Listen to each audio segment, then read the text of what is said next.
Hey guys, hello everyone. आज की इस वीडियो में हम सोल्व करेंगे हमारे नेक्स्ट पार्ट और उसमें सोल्व करने वाले हैं हमारे बचे हुए 20 क्वेश्चन। जून 2020 नेट इकोनॉमिक्स का पेपर सोल्व कर रहे हैं। 80 क्वेश्चन हमने कवर कर लिए हैं, बाकी के 20 क्वेश्चन हम इसमें कवर करने वाले हैं। तो देखते हैं, सबसे पहला क्वेश्चन है जनसंख्या घनत्व संदर्भित करता है। तो सबसे पहले जनसंख्या घनत्व जो है वो क्या बताता है। तो जनसंख्या घनत्व जो है ये बताता है कि प्रत्येक वर्ग किलोमीटर में व्यक्तियों की संख्या, उसमें रहने वाले प्रत्येक वर्ग किलोमीटर जो उसमें रहने वाले व्यक्तियों की संख्या कितनी है वो क्या बताता है, जनसंख्या घनत्व द्वारा हम मापते हैं। इसका राइट आंसर होगा option number C. Next question है, यदि कोई भी उद्योग अपने निर्गत को यानी उसके इनपुट को आउटपुट के रूप में नहीं लेता है तो जो उसका तकनीकी गुणांक है मैट्रिक्स में प्रधान विकिरणीय अवयव जो है वो निम्न में से क्या होगा। तो इसका राइट आंसर होगा ऑप्शन नंबर सी, यानी 0 के इक्वल होता है ये। ठीक है। नेक्स्ट क्वेश्चन है अकाउंट पे क्रॉसिंग जो है वो प्राक्रम्य दस्तावेज अधिनियम की किस धारा में परिभाषित किया गया, किस धारा में डिफाइन किया गया है। तो इसका राइट आंसर होगा ऑप्शन नंबर 4, यानी एनआई अधिनियम में यह क्या है, यानी अपरिभाषित है। ठीक है।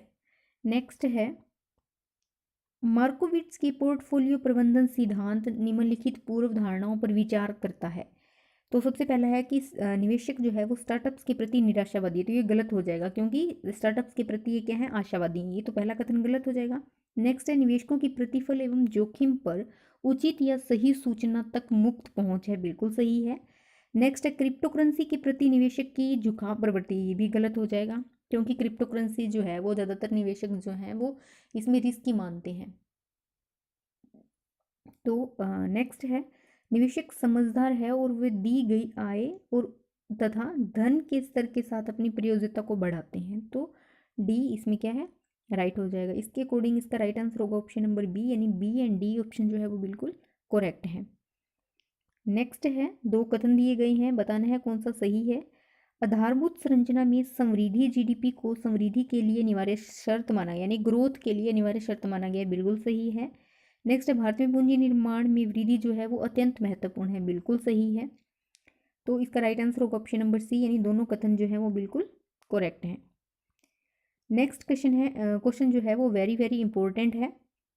इसमें क्या है, ऑर्डर कंडीशन के आधार पे बताना है कि निम्न में से कौन सा पहला समीकरण आइडेंटिफाइड है या ओवर आइडेंटिफाई है या फिर अंडर आइडेंटिफाई है। ठीक है। जो फर्स्ट इक्वेशन है इसका हमने निकालना है। तो इसका बेसिकली क्या निकालेंगे, ये क्या है, इकोनॉमेटिक्स में जो आइडेंटिफिकेशन मॉडल है उसमें हम पढ़ते हैं।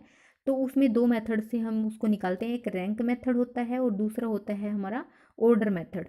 ठीक है। और इसमें क्या पूछा है, ऑर्डर कंडीशन के आधार पे बताना है। तो ऑर्डर कंडीशन का जो फॉर्मूला है वो क्या होता है, के minus M equal to g-1। ठीक है, g-1 होता है। अब इसमें जो k है, k क्या होता है, k होता है कि हमारा जो ये टोटल मॉडल है, यानी ये तीनों इक्वेशन है, इसमें एक्सोजीनियस एंड इंडोजीनियस जो वेरिएबल हैं इन दोनों को मिला के टोटल वेरिएबल कितने हैं। ठीक है। k बताता है टोटल वेरिएबल बताता है, और जो m है, m हमें बताता है ओनली एक्सोजीनियस वेरिएबल। ठीक है। अब एक्सोजीनियस और इंडोजीनियस वेरिएबल क्या होते हैं, एक्सोजीनियस वेरिएबल वो होते हैं जो हमारे इंडिपेंडेंट होते हैं, और जो इंडोजीनियस होते हैं वो क्या होते हैं, हमारे डिपेंडेंट वेरिएबल होते हैं। ठीक है। और नेक्स्ट आता है जी। जी इसमें क्या होता है, जी होता है नंबर ऑफ इक्वेशन, यानी कि मॉडल में इक्वेशन कितनी है। ठीक है। अब सबसे पहले हम निकालते हैं, हमारे के की वैल्यू निकालते हैं। के कितना है, सबसे पहले टोटल वेरिएबल, पूरे मॉडल में टोटल वेरिएबल बताता है के। तो इसमें पहला क्या है, y1 है, y2 है एंड y3 है। ठीक है। अब देखो इस इक्वेशन में y1 आ रहा है, थर्ड इक्वेशन में y1 भी आ रहा है, y2 भी आ रहा है, y3 भी आ रहा है। ठीक है। फिर सेकंड में y2 एंड y3 आ रहा है, यानी कि अगर y1 जो है, अगर इस पूरे मॉडल में अगर दोबारा आ रहा है तो उसको हम दोबारा इंक्लूड नहीं करेंगे, उसको हम सिंगल टाइम इसको इंक्लूड करेंगे। ठीक है। तीन ये हो गई। उसके बाद x है, x1 है, x2 है एंड x3 है। ठीक है। यानी टोटल वेरिएबल जो हैं वो कितने हो गए हैं, 6 हो गए हैं। तो के की वैल्यू हमारे पास आ चुकी है 6। उसके बाद एम क्या होता है, एक्सोजीनियस की। ठीक है। और एक्सोजीनियस वेरिएबल भी वो होते हैं,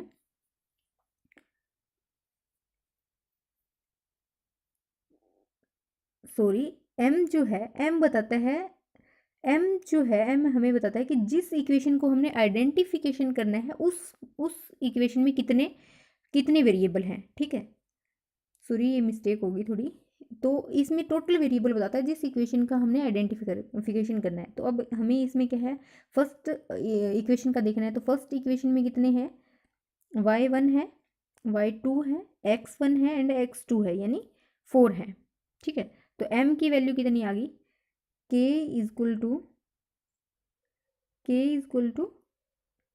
6, m इजक्वल टू 4 और g इजक्वल टू कितना आ जाएगा, 3 इक्वेशन है, -1 करेंगे तो 6 - 4 करेंगे यानी 2 और 3 - 1 करेंगे यानी 2। तो ये क्या आ जाएगा, इजक्वल टू 2 आ जाएगा।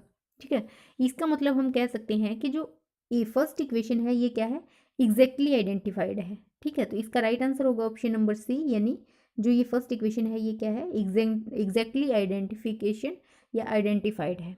ठीक है, आई होप कि आपको अच्छे से समझ आया होगा। नेक्स्ट है, निम्न में से कौन सा कथन गलत है। तो सबसे पहला है कि भूमि की सीमांत जोत जो है वो 1 हेक्टेयर से कम है, बिल्कुल सही है। नेक्स्ट है, भूमि की वृत्त जोत जो है वो 10 हेक्टेयर या उससे अधिक का क्षेत्रफल है, ये गलत हो जाएगा। तो हमें पूछा क्या है, गलती पूछा है, तो इसका राइट आंसर होगा option number B. Next question है, श्वेत क्रांति किस उत्पादन में वृद्धि से संबंधित है। तो श्वेत संबंधित है दूध से, बी राइट आंसर हो जाएगा। नेक्स्ट क्वेश्चन है, बैंकिंग में सलाब सिक्का ढलाई से क्या अभिप्राय है। सिक्का ढलाई से क्या अभिप्राय है, तो सिक्का ढलाई का सबसे पहले तो है कि किसी दी गई अर्थव्यवस्था के अंदर जो मुद्रा है उसको उपलब्ध करने की आर्थिक लागत बिल्कुल इसमें इंक्लूड किया जाता है। नेक्स्ट है, मुद्रा का जो अंकित मूल्य है और उसको उपलब्ध करवाने की जो लागत है उसके बीच का जो अंतर है वो भी सिक्का ढलाई में ही इंक्लूड किया जाता है। ठीक है, तो बी भी आ जाएगा। तो इसका राइट आंसर होगा ऑप्शन नंबर 4, यानी ए एंड बी ऑप्शन जो है वो बिल्कुल सही है। ठीक है, नेक्स्ट क्वेश्चन है, हमें एक डायग्राम दिया गया है, आईसीसी कर्व दिया गया है। ठीक है, इनकम कंजम्पशन कर्व दिया गया है। तो इसमें हमें बताना है कि एक्स वस्तु जो है वो घटिया है या नॉर्मल है। ठीक है, या फिर वाई वस्तु जो है वो इन्फीरियर है या फिर नॉर्मल है। तो जिस डायग्राम में ये एक्स की तरफ अगर झुका हुआ है तो यहाँ पे क्या होता है, एक्स वस्तु जो है वो नॉर्मल गुड्स है। ठीक है, और वाई वस्तु जो है वो क्या है, इन्फीरियर है। तो इसके अकॉर्डिंग इसका जो राइट आंसर होगा वो होगा ऑप्शन नंबर बी, यानी वाई तो क्या है, इन्फीरियर है, एक्स जो है वो नॉर्मल है। नेक्स्ट ये पैराग्राफ से हैं, इसको आप खुद रीड कर लेना, मैं डायरेक्ट इनके आंसर बताऊंगी। इसमें है कि उपभोक्ता किसी भूरे, ब्राउन या उत्पाद से हरित उत्पाद का निर्माण किस प्रकार कर सकता है, तो उसको हम क्या बोलते हैं। तो इस तरह इसको हम यहाँ इसको देख सकते हैं इस पैराग्राफ से। ये क्या है, खुदरा या फिर रिटेल ऑफसेट एक ऐसा तरीका है जिसमें उपभोक्ता भूरे या भूरे ब्राउन उत्पाद को हरित उत्पाद में क्या है, उत्पाद का उत्पादन करते हैं। ठीक है, यानी कि इसको हम क्या बोलते हैं, रिटेल ऑफसेट। तो इसका राइट आंसर हो जाएगा ऑप्शन नंबर बी। इस तरह से इस पैराग्राफ में हम सारे क्वेश्चन जो हैं वो ढूंढ सकते हैं, मैं डायरेक्टली आंसर बताऊंगी। नेक्स्ट है, इसमें कार्बन उत्सर्जन के ऑफसेट का उपयोग जो है वो किस लिए किया जाता है। ठीक है, तो कार्बन जो उत्सर्जन ऑफसेट है उसका उपयोग किया जाता है कार्बन उत्सर्जन को बढ़ाने के लिए। ठीक है, राइट आंसर होगा ऑप्शन नंबर सी। नेक्स्ट है, अशुद्ध सार्वजनिक वस्तुएं। अशुद्ध सार्वजनिक वस्तुएं कौन सी होती हैं, तो इसका राइट आंसर होगा ऑप्शन नंबर सी, यानी सार्वजनिक और निजी वस्तुओं का पैकेज जो होता है उसको हम बोलते हैं अशुद्ध सार्वजनिक वस्तुएं। नेक्स्ट है, हरित वस्तु का उदाहरण। हरित वस्तु का उदाहरण कौन सा है, इसमें इंक्लूड होगा, हरित में विंड पावर इंक्लूड होगा एंड सोलर एनर्जी इंक्लूड होगी, यानी B and D, fourth option जो है बिल्कुल सही होगा इसका। नेक्स्ट क्वेश्चन फिर है, हरित विद्युत से आशा क्या है। हरित विद्युत से आशा क्या है, नवीकरणीय ऊर्जा स्रोतों से विद्युत उत्पादन करना, बिल्कुल सही है, ए जो है इसका बिल्कुल राइट आंसर होगा। नेक्स्ट है, निम्न में से कौन सरकारी सहायता या राशि के अंतरण की श्रेणी में नहीं आता है। सरकारी सहायता की श्रेणी के अंतर्गत नहीं आता है, तो इसका राइट आंसर होगा ऑप्शन नंबर 4, यानी जो एजुकेशन है वो सरकारी सहायता अंतरण की श्रेणी में नहीं आता है। नेक्स्ट है, अर्थव्यवस्था में सरकारी हस्तक्षेप के जो बाह्य घटक हैं को किन मदों के रूप में पाया जा सकता है? सरकारी हस्तक्षेप के बाह्य घटकों को, इसका बाजार विकास बिल्कुल सही है, मुद्रा पूर्ति इसमें नहीं इंक्लूड होगा, कृषि क्षेत्र में भंडारण एवं सहायता मूल्य बिल्कुल सही है, एंड सिंचाई, यानी ए सी एंड डी, वन ऑप्शन जो है इसका बिल्कुल राइट आंसर हो जाएगा। नेक्स्ट क्वेश्चन है, निम्नलिखित में लोक वित्त के उद्देश्य में से कौन सा सही नहीं है? अब लोक वित्त में से कौन सा सही नहीं है? सबसे पहले है समष्टि अर्थव्यवस्था में स्थायित्व सुनिश्चित करना, बिल्कुल सही है। भुगतान के विपरीत संतुलन में कमी सुनिश्चित करना, ये गलत हो जाएगा और हमें सही नहीं है वही हमें बताना है, तो इसका राइट आंसर होगा ऑप्शन नंबर बी, यानी भुगतान के जो विपरीत है, विपरीत संतुलन है, उसमें कमी सुनिश्चित करना, ये इसका उद्देश्य नहीं है। नेक्स्ट है, निम्न में से कौन सा कथन जो है वो सही नहीं है, वो हमें बताना है। ठीक है, तो सबसे पहले सार्वजनिक क्षेत्र का विस्तार एक आवश्यक और रचनात्मक विकास है, और मजबूत सार्वजनिक क्षेत्र पूंजीवादी बाजार के साथ साथ क्या है, आवश्यक है। ठीक है, तो सार्वजनिक क्षेत्र का विस्तार एक आवश्यक और रचनात्मक विकास है, तो ये गलत हो जाएगा। ठीक है, क्योंकि जो सार्वजनिक क्षेत्र का विस्तार है वो क्या है, आवश्यक तो है। नेक्स्ट है, राज्य को काफी बड़ी भूमिका अपनाने के अनेक कारण हैं।